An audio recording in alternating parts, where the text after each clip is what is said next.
guys, and welcome back to another review video. So, Paramount Plus just launched a new show called Grease: Rise of the Pink Ladies that is supposed to be like a prequel to the first Grease movie. Now, I have a long sordid history with Grease and all of its offshoots. There was like an entire year in my elementary school where we spent the whole year learning the dances from Grease. Our whole dance festival that year was based on Grease. We spent the whole fucking year on Grease because it was like the 25th anniversary or something that year. Fine. I was still a hard sell to actually sit down and watch the movie, but when I did, I fell in love with it. Then I found out it had a sequel. I found out Liza Minnelli's sister is in it. So, of course, I had to see Grease 2, even if just so I could laugh at Lorna. And, and Grease 2 is the pinnacle of your career. Just saying, and yet, I own it. So, anyways, that aside, then there was the production of Grease that I was in. My sister was also cast in a production of Grease. Difference is, she was cast as Sandy. Goody two-shoes, beautiful voice, good girl gone bad. Kinda accurate for that point in your life. Meanwhile, I over here get cast as fucking Rizzo. Which, school slut is also accurate. So, I guess I can't complain too hard. They saw us coming. So anyway. Rizzo's cool. I like Rizzo. But anyway. So, just saying. Got a lot of feelings here. So this one, I even watched that Fox Live production of Grease. Had some feelings about that too. I don't remember if I made a video on that or not. I don't think it really matters. Anyway, so this one, I saw the trailer like months ago for this, and honestly thought, oh, this is gonna be a fucking shit show. This looks like Grease went woke. Oh, nope. I'm gonna nope out of this. And then the closer it got to the drop day for it, I was like, well, they may have gone woke, but I can at least make fun of it if I watch it. So maybe I'll watch it anyway. And then it came, and I watched it, expecting to hate every moment of it. I don't hate it. I hate to admit that I don't hate this thing. I have to say, whatever they did with the editing of the trailer, at least judging by just the first episode, it's not woke. Yet. I don't know if it'll stay that way. I'm hoping it'll stay that way, that it's not, but at least so far, it's not. So, what I would compare it to, though, and this is the best TLDR version of this that I could give you, is if you liked the original Grease, and if you liked the show Glee, you'll probably like this. If you didn't like either of those two things, or both, stay away from this. Because basically, that is what this feels like. Again, I'm judging by only the first episode so far. I'll review the other episodes as I get to them. Because it didn't launch all the episodes like Netflix does now. This is a weekly deal, so anywho. This takes place 4 years before the events of the first Grease movie, so it's like 1954. There's little context clues within the show that give that away. And the main character is Frenchie's older sister, who apparently is just boringly named Jane. Plain Jane. Yeah, how original. How fucking original. Big nerd, little goody two-shoes. Yeah. Pretty much exactly what you'd expect. So, first scene we see is literally a modern take on Grease is the word. So I'm thinking, okay, this looks and feels like Glee, but I enjoyed Glee, so I'm not complaining, but alright, let's see where this goes. And of course, lots of teenagers making out in cars at the drive-in, alright, throwback to the first film, I get it, it's the 50s, I get what we're doing here, you don't have to beat us over the head with it. But the little goody two-shoes decides she's gonna at least do some things in the back of the car with her boyfriend that night.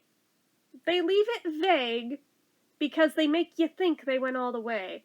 And somebody sees them through the window, and next thing you know, she is on the frickin' payphone, calling up her friends, and by the next morning, it is all around the school, and the rumor mill, like a game of telephone, has warped the actual events here into something they weren't.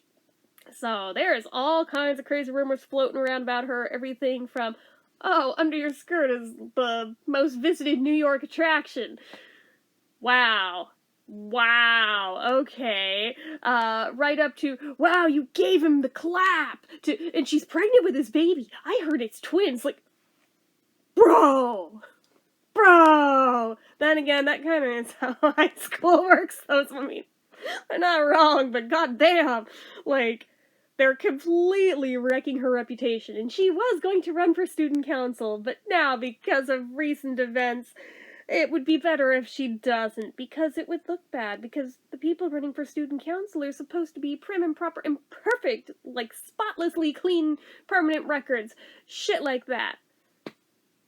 Yeah, it's like that. Hang on just one second. Okay, so anyway, we also got a glimpse of who all else will also be becoming the main events of this show along with Jane. So there's the one girl who looks much older than she is, but is literally just one of them, who evidently had an affair with the teacher the year before. And this is the moment where I go, oh fuck. I relate to that one. The stories of my fucking life. But anyway, I have to laugh at my traumas, guys, okay? Because if I don't, I'll cry. So anyway, yeah, that's a whole thing. And there's still little hints of, is it still going on? There's still, like, the glances from the teacher and her, like, it might very well still be going on. It's just like, oh, shit. But, there's that. There's another girl who's very into, like, fashion design, who had two friends that were her besties, but apparently both have boyfriends now and have decided, can't be friends with you anymore because you don't have a boyfriend and you're, like, immature and boring, so bye. So there's her. And then my favorite one, the little scrappy tomboy who just wants to be a T-bird. And honestly, I see myself in her too, to be honest. Actually, when I cut my hair short, she looks an awful lot like me. Just throw blue eyes on me and it's her. Yes. Oh my god, I love her so fucking much. But anyway, this is basically going to be our cast of pink ladies, I'm pretty sure. So, for one reason or another, all four of these girls are all social outcasts. None of them are really involved with each other in any way, shape, or form at the start of this show, but because they are outcasts, they're going to end up friends.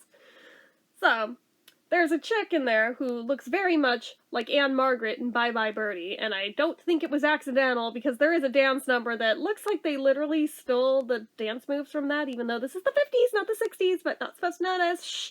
But regardless, yes, it's like that. And she's like a queen bee. She's kind of the Regina George of the school. And she has her mean girls that all buzz around her. Just, yeah. Like, I could basically point out who's who if we make the mean girls analogy, but regardless, I digress.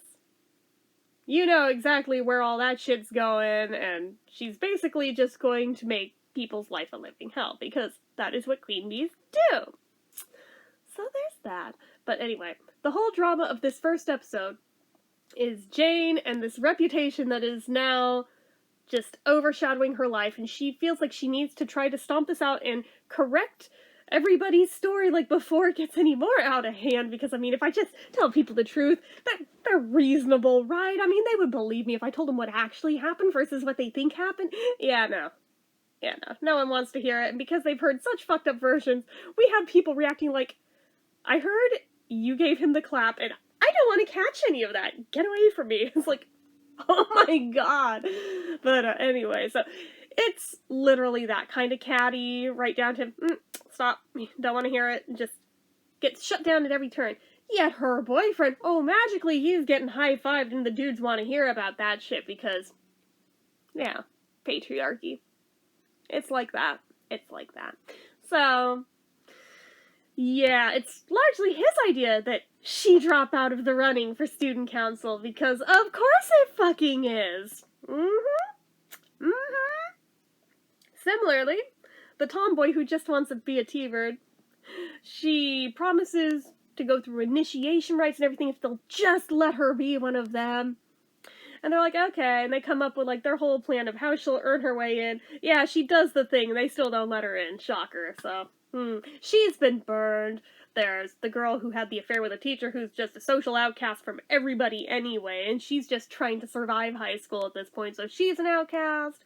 And then the fashion designer one pretty much was an outcast anyway from her friends, but I don't think she was popular to start with anyway, so boom, there's our 4. But in the middle of the rally, when she initially thinks she is going to drop out, somebody yells "slut" from across the auditorium, and it pisses her off enough to get up on that stage and starts going on a tangent and decides she will run after all. And somebody from the back of the auditorium yells, "I'll endorse her." And of course, it is one of the other outcasts. And up stand the outcasts one by one. And now we have our cast of who will be the Pink Ladies, because we can tell where this is going. And they decide to moon the auditorium before they get the fuck out of there. The little tomboy knows where the keys are hidden on the T-Bird's car, so they literally steal the car and GTFO real quick. Yeah, that's like that. This is literally the Cliff's Notes version of the episode, because the episodes are an hour long. So, it looks like there's going to be 10 of them, if Wikipedia is to be believed. Don't know if there will be a second season, but there's at least 10 episodes that should be happening, unless it gets canceled for some reason faster than that. So, 2 are up. Or actually, I think at this point the 3rd might be up now too, but I'm trying to stagger these a little, because if I do them back to back to back, I'm gonna hit a brick wall as soon as I get to that 3rd one and be like, but I want the 4th one now, and it's not out yet. So I'm trying to space it out a little, but anyway, it's kind of like what happened with Pam and Tommy, but regardless. Yeah, I'm enjoying it. I didn't expect to like this show, but so far, at least based on the first episode, I am enjoying it. And there are musical numbers. The show is a musical. Given its source material, is anyone surprised? Fuck no. If you are, you're doing it wrong. So, basically, most of the songs are not directly ripped off from Grease, but they are close enough to where you can tell what it is that they're a nod to. So, like, there's one that's like a nod to Grease Lightning, even though it's not Grease Lightning. But, I mean, it's close enough where it's like, okay, I can tell what this is in place of. It's just like, alright, this is cute for the first episode, but how is this all gonna play out over the course of 10 episodes? This might get old real quick, I don't know, but just judging off this first one, I like it anyway. So, we'll see if I continue to feel as positively towards it, but again, it will 100% be contingent on how they handle things like this. Now, how we find out Frenchie is Frenchie and how Jane is her older sister. Frenchie is not her real name. Her name is Fran, okay? She wants her ears pierced so badly, but her mom is insistent that no, only whores get their ears pierced. But you had your ears pierced as a baby. Yeah, because that's how they did things in Puerto Rico. Oh, by the way, they are a half Puerto Rican, half Italian family now. I think they were always Italian, but you know how it is. Modern media. So, anyway, that's a thing now. But you know damn well, she snuck out and got them pierced anyway. And simply because she got her fucking ears pierced, apparently people decide, even though she is a literal middle schooler, that she must be a slut, and have given her the nickname of Frenchie because what they think it is that she probably already does. Like, I'm sorry, what? Like, what? Okay, I'm not sure if that was always the backstory of the name. I want to say it wasn't, but okay, apparently in this spin-off, alright, go off, apparently it is now. But yeah, just thought I'd mention that. That is how we know this is Frenchie's older sister, because I did not make that connection at first, until that point when the mom's like, yeah, they gave your sister a very vulgar nickname of Frenchie. It's like, oh, okay. But again, she is 4 years younger, so it's just like a nod of, we all know what's to come for her when she gets to high school, because that's the first Grease movie. Anyway, I don't know, I find it interesting. I want to see where they're going with it in, like, all the different directions, because I think it has potential. Again, I may change my mind later on this, but anyway.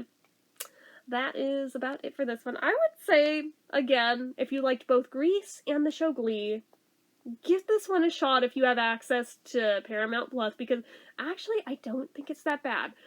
Granted, I am not the biggest fan of autotune. In fact, those of you who've been around this channel for a while know that I feel pretty hateful towards autotune. But, I mean, depending on how it's used, I can overlook it sometimes. And in this, I'm like, it's more forgivable in some songs than others. Others, I'm like, okay, it's really, really noticeable here. Like, could you maybe, like, dial that back a little?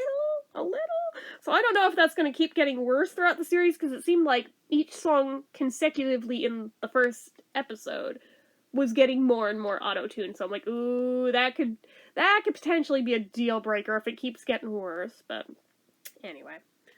Again, that was just my little nitpick gripe between that and the whole thing about them having the dancing that doesn't actually match the era that we're in. That's my other gripe. But otherwise, so far anyway, I'm not hating it. I'm really enjoying having another excuse to go back to Rydell High and live in this universe a little longer.